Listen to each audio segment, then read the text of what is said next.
de Jésus-Christ, le sang de l'alliance.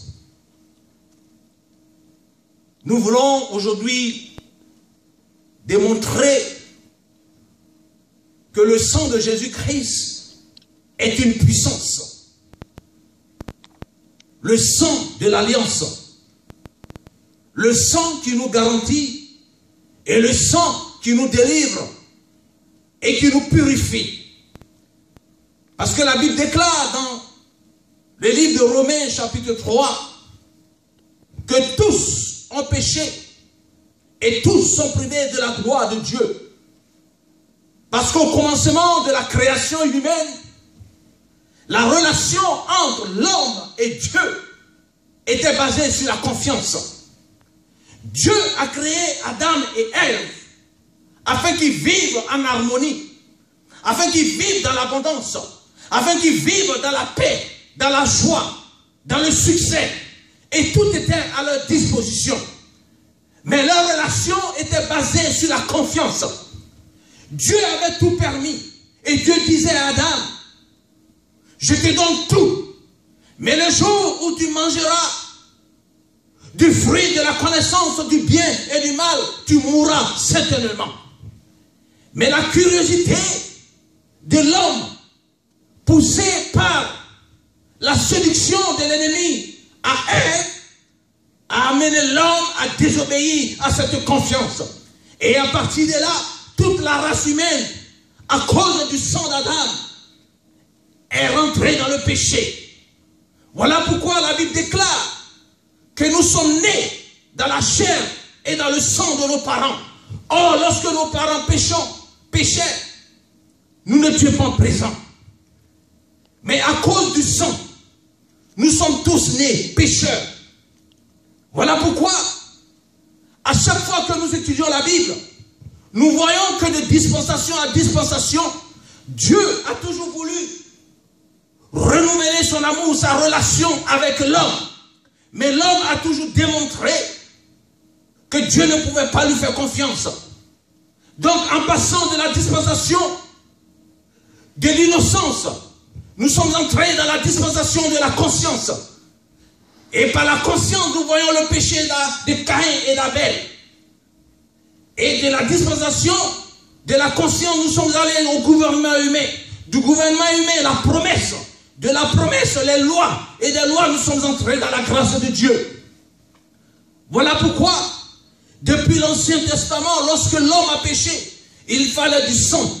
Et Dieu a tué le premier animal où il a utilisé le sang. Et la Bible dit, sans effusion de sang, il n'y a point de pardon de péché.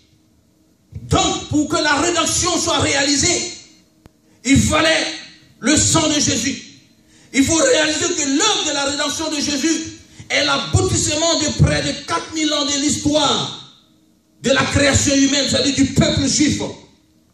Voilà pourquoi le sang de Jésus est un sang qui n'est pas venu de l'homme ni de la femme, parce que nous retrouvons notre sang à travers le DNA.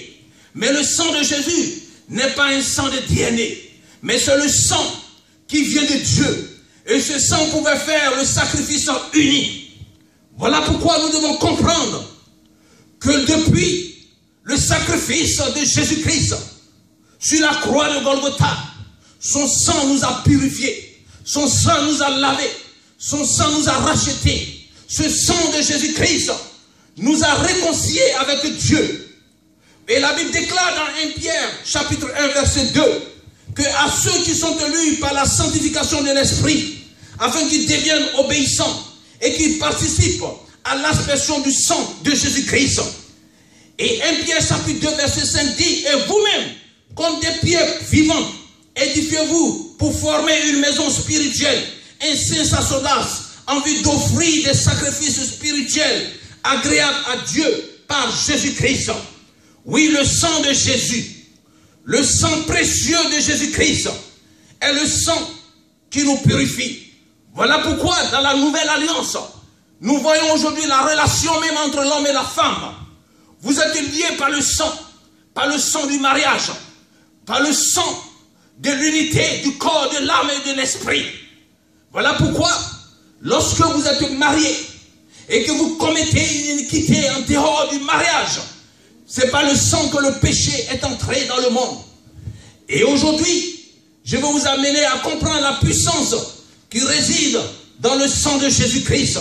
Parce que le sang de Jésus-Christ nous rachète de tout péché. Le sang de Jésus-Christ nous purifie de tout péché. Le sang de Jésus nous rend fort. Le sang de Jésus nous rend vivants. Le sang de Jésus, oui, est le sang de la rédaction, de la rédemption.